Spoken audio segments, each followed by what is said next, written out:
అక్కడ నుండి పారిపోతాడు.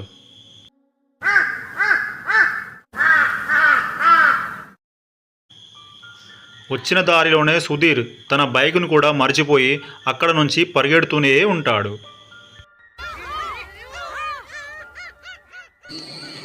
అరే రోహిత్, అరే రోహిత్, వింటున్నావా?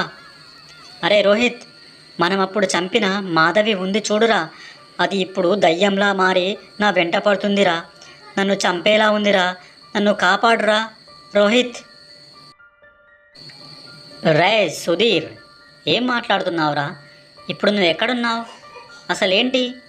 మనం చంపిన మాధవి దయ్యంలా మారడం ఏంట్రా? హలో హలో సుధీర్, అరే సుధీర్. దయ్యంలా మారిన గీత ఒక బండరాయితో సుధీర్ తలను బాదుతూ ఉంటుంది. అలా